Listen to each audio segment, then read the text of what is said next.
did Marx's definition of capital before, but I want to read a few paragraphs from his own work to see how he actually defines capital in his own words. And I'm going to use this article by Yves Chappelle, which we have used before for Sombart's definition of capital. She also at some point contrasts his definition of capital with that of Sombart, so that would be interesting as well.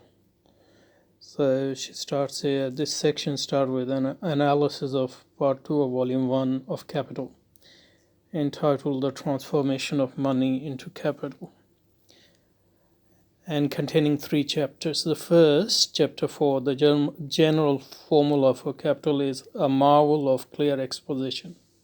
Okay. The author contrasts the direct form of circulation of commodities or simple circulation with the circulation of capital. So when we were doing the last video on Marx's definition of capital, we looked at these 2 modes of circulation. Simple circulation, which is dominant in non-capitalist markets, and then circulation of capital, which is the hallmark of capitalist economy or capitalist markets. So simple circulation takes the form of CMC, commodity, money, commodity, that is, and these are Marx's own words, the transformation of commodities into money and the reconversion of money into commodities, selling in order to buy. So in this formula, which is the formula for simple circulation, money is just a medium of exchange. It can be paper money or any other form of money, but money here is simply the medium of exchange. So I take my goods to the market, which I have in excess, get some money and buy some other things which I need for my use or my kids' use. And so that's the simple circulation of capital, where money actually is the medium of exchange primarily. And this sort of simple circulation is dominant in non-capitalist market. Doesn't mean that it doesn't exist in capitalist markets, because obviously there's no pure capitalist market or pure a non-capitalist market. So we call a market capitalist based on the dominance of capitalist mode of production, but that doesn't mean that non-capitalist modes of production or exchange vanish from capitalist markets, because as long as we are human, the non-capitalist market will exist within capitalist market, and vice versa. So capital circulates in the opposite direction. So this contrasts with capital.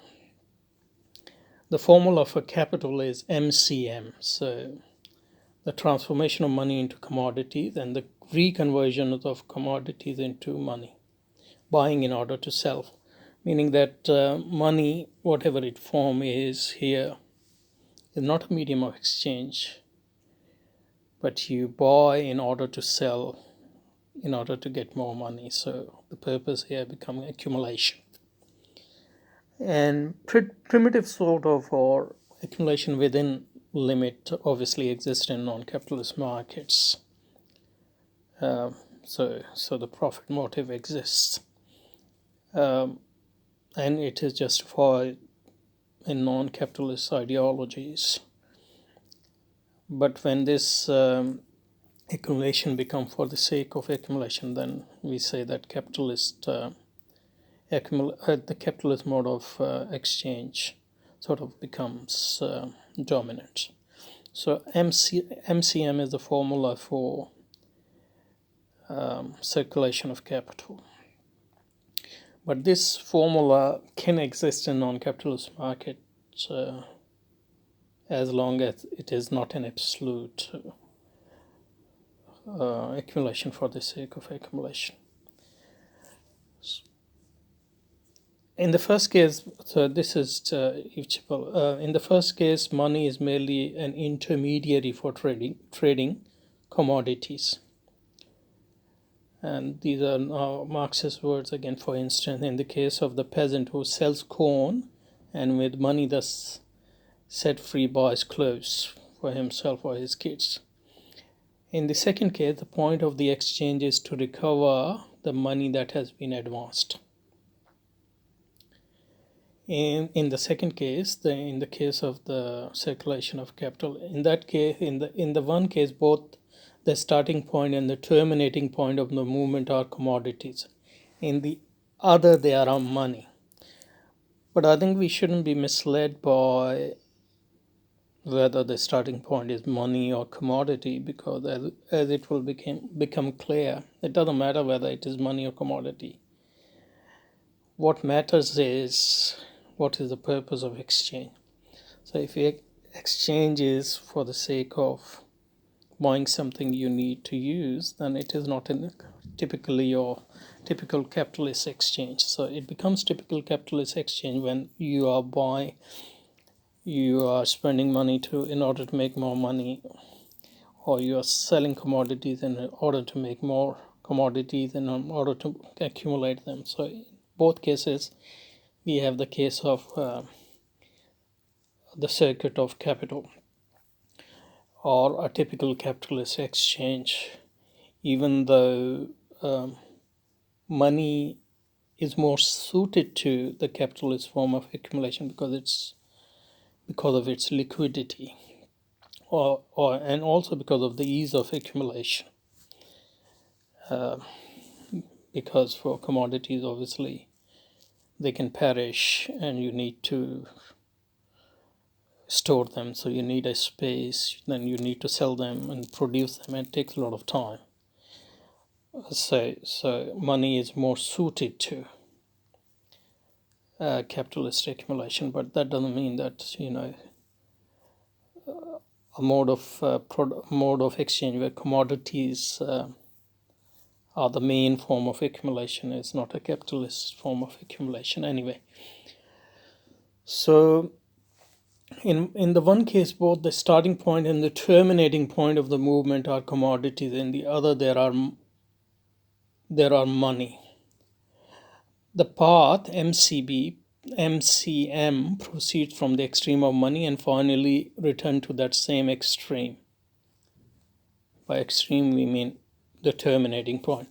Its driving and motivating force, its determining purpose, is therefore exchange value. And exchange value is Marx's term for when you exchange in order to accumulate. So that's the typical mode of exchange, of capitalist mode of exchange, and that's just the typical of MCM. But in the first mode of exchange, which is the simple, which is the, what was it called? Which is, so in simple circulation, you exchange in order to use. So use value is dominant. But in capitalist mode of production, you exchange in order to accumulate. And so driving and motivating force is exchange value. That is, you're exchanging in order to increase the value of the thing you're exchanging, or money. That will become clear. Through simple circulation, buyers and sellers find themselves with different merchandise in the end and from at the beginning. So MCM circulation, on the other hand, appears to lack any content because it is tautological. Both extremes have the same economic form, like both terminating points in capitalist mode of production has the same point, MCM. So you start with M and you end with M. So the exchange is for the sake of exchange, or for the sake of accumulation. For Marx, the complete form of this process is therefore MCM dash. So that's where it becomes clear why it is tautological, but also not, because although at both ends you find M, but the last M is more than the start of the M. So the purpose of exchange was to just increase the pure quantity, and that's what we call accumulation for the sake of accumulation. So an M dash is M plus whatever increment you got, delta M. That is the original sum advanced plus an increment. This increment or excess over the original value he calls surplus value. Now this surplus value, if it happens in a non-capitalist market, you will call it a profit, because the purpose of profit is purpose of surplus value is not to make more surplus and all that, and that surplus is not for its own sake, but you have within the context you have socially accepted norms of making certain surplus value. That's not capitalism. But capitalism as an abstract type, as a prototype, as an archetype, occurs when the purpose of M dash, when this circle never basically closes, so you MCM, so then you have M dash C M2 dash, and then you have M2 dash C M3 dash, and it goes on. So that's the capitalist accumulation par excellence. So the Marxian definition of capital begins by highlighting the MCM dash circle. Money, which describe the latter course, is in its movement is transformed into capital. Why this money is capital? Because its only purpose is to increase its quantity. So that's what we mean by capital. Anything which exists to increase itself. So money can be capital, commodity can be capital. That's why human labor can be capital, if its purpose become to just increase its quantity. So money, which describe the latter course in its movement, is transformed into capital because capital, and from the point of view of its function, that is the function of money, already is capital. So money, which describe the latter course in its movement, is transformed into capital, becomes capital, and from the point of view of its function, already is capital. But as I said, it is capital only to the extent that this circle or this circuit of exchange never terminates, in principle at least. But if there are limits to this circuit of accumulation, then it is not a capitalist accumulation. Capital capital is any money thrown into the sphere of circulation for the purpose of being recovered with a surplus. And this cycle is seen as endless. That's when it becomes capital. So not just any money which you throw into the sphere of circulation for the purpose of being recovered with some surplus. Not any money is capital in that, but it is only capital when the cycle is seen as endless. That's when it becomes capital. The circulation of money as capital is an end in itself. So that's when for the valorization of value, the increase in value takes place only within this constantly renewed movement. The movement of capital is therefore limitless. So that's why capital is absolute limitlessness. It's absolute movement to increase its quantity.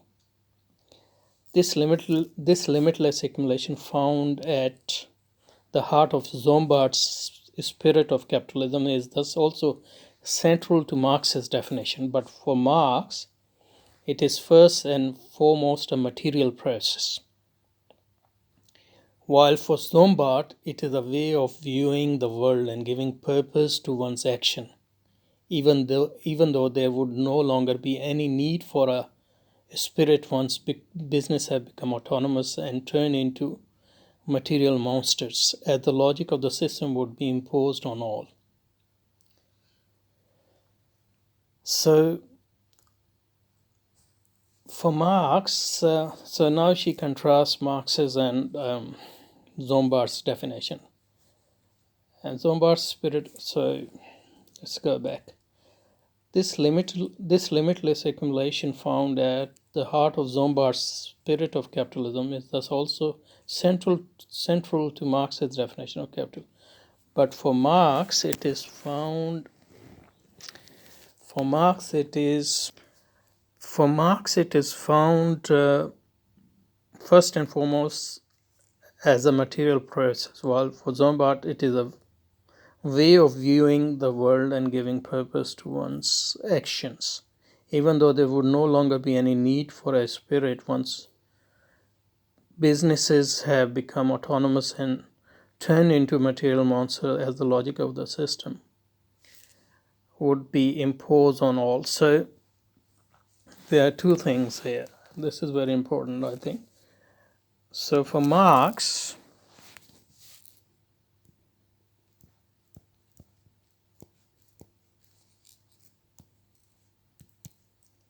this C M2 dash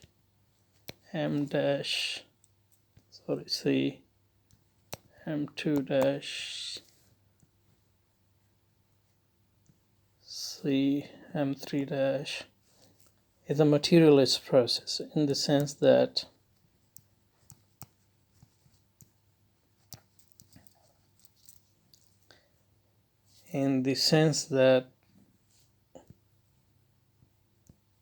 it doesn't require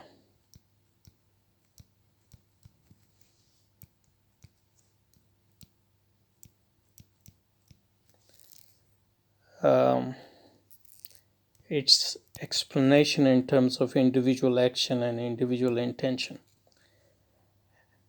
And to an extent, this is true because as we define capital, it is the dominance of desire.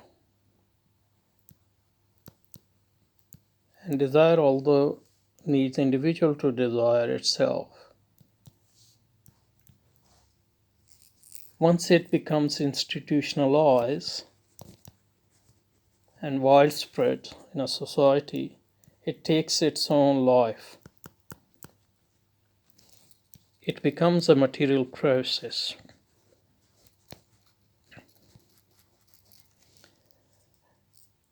And individual, in fact, once you get that done, individuals become agent of capital or desire rather than capital as their agent. That's what we mean by institutionalization of capital, and when capital becomes dominant. But from this, Marx draws wrong conclusion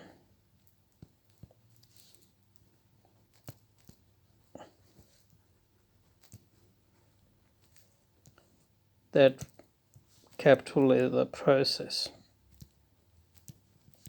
It is a process, it becomes process, but at the end of the day, it is formed based on individuals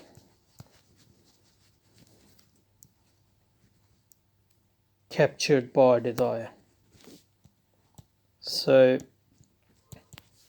despite all Marx's denial, at the end of the day, capital is neither a process nor an institutional. Capital is this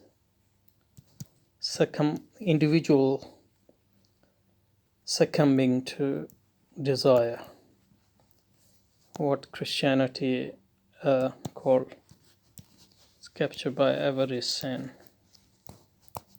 covetousness. And capitalist system needs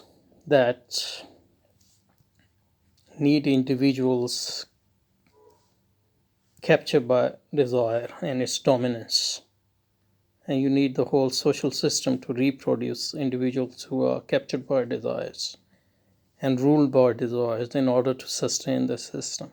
So even though capital become a first and foremost material process, this material process, this institution is finally based in the capture of individuals and society by desire. So that's where we differ from Marx, and in that sense, Marx's explanation is materialist explanation, and that's the basic reason why Marxism cannot transcend capitalism, because as long as you don't deny, as long as you don't believe in the subservience of human desire to humans, to higher values, you can't challenge capital. You might be able to challenge capitalism because that's just a institutional form which capital takes, but you can't overcome capital. So this limitless accumulation found at the heart of Sombart's spirit of capitalism is also central to Marx's definition. But for Marx, it is foremost a material process, while for Sombart it is a way of viewing the world and giving purpose to one's action, even though there would no longer be any need for a spirit once businesses have become autonomous, turn into material monsters, as the logic of system would be imposed on all. And we don't deny that this happens, because then this happens because when desire becomes dominant, it takes non-individualistic form, it takes institutional forms, and it doesn't need intentions as such. But at the end of the day, the whole system is based on human capture of desire, capture of humans by desire. And if that is not reproduced, and human beings as individuals and as societies are able to transcend some of their desire, then capital's sovereignty is challenged, and it cannot sustain itself alone. So the capitalist is forever insatiably throwing new capital into circulation with the aim of increasing the abstract wealth formed by the total capital in action. So the capitalist, because he's captured by desire, he's captured by capital, forever insatiably throwing new capital into circulation to make more money and more money and more money. And here a couple of Marx's quotes again. It is only insofar as the appropriation of ever more wealth in the abstract is the sole driving force behind his operation that he functions as a capitalist. And that's true. So it is only so far as the appropriation of ever more wealth in the abstract, that is, for accumulation for the sake of accumulation, not for use or anything. The ceaseless augmentation of value, which Miser seeks to attain, they're not this one. So the capitalist is forever insatiably throwing new capital into circulation with the aim of increasing the abstract wealth, that is, wealth for its own sake, formed by the total capital in action. This places him in opposition to the miser who accumulates a stock of money by removing it from circulation. And Marx, she quotes Marx again. The ceaseless augmentation of value, which the miser seeks to attain by saving his money from circulation, is achieved by the more acute capitalist by means of throwing his money again and again into circulation. This is true and also not true, because capitalists remain miser in the sense that, even today in most advanced capitalist economy, the problem is there's a lot of saving, but the capitalist don't find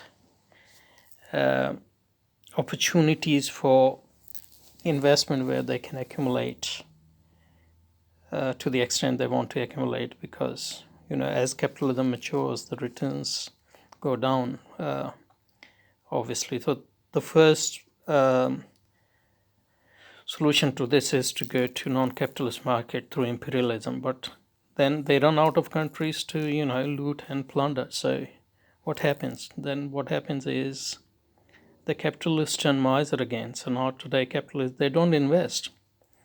They're mostly keeping their money to themselves and living off accumulating based on interest or based on financial gains, and don't invest in actual capital production, because the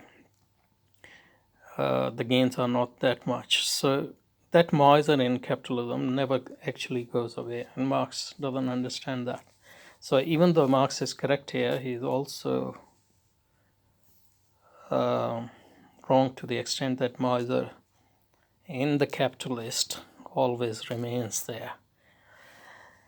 And the last paragraph, and what material form does this capital take, money or merchandise? And I referred to this before, but it is constantly changing from one form to the other without becoming lost in this movement.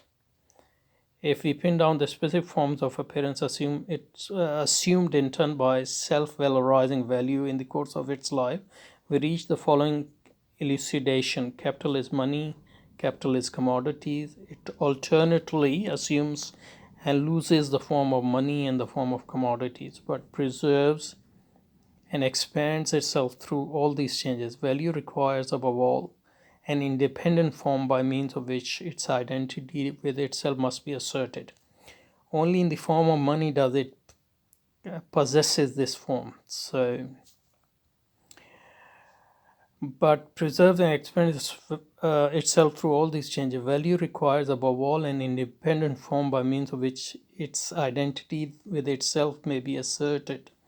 Only in the form of money does it possess this form. Money, therefore, forms the starting point and the condition for every valorization process. Because of its liquidity, money is the prime form the capital takes. But money is not capital in itself. So that's why we can have non-capitalist money. So capitalist changes forms. So commodity becomes capital when you are selling in order to accumulate. Anything, human labor, become capital. So money become capital. So money is the prime form of capital because of its liquidity, because its ability to change. So capital can come back to this one constant in this whole changing process. But at the end of the day, money also is not capital, because ultimately what is capital is desire, which feeds the whole process. And desire is basically emptiness, and that's why a capitalist system produces emptiness and produces meaninglessness and emptiness, and empties out the universe, destroys it. And so that's another story. Marx has no clue about that. We'll come back to that.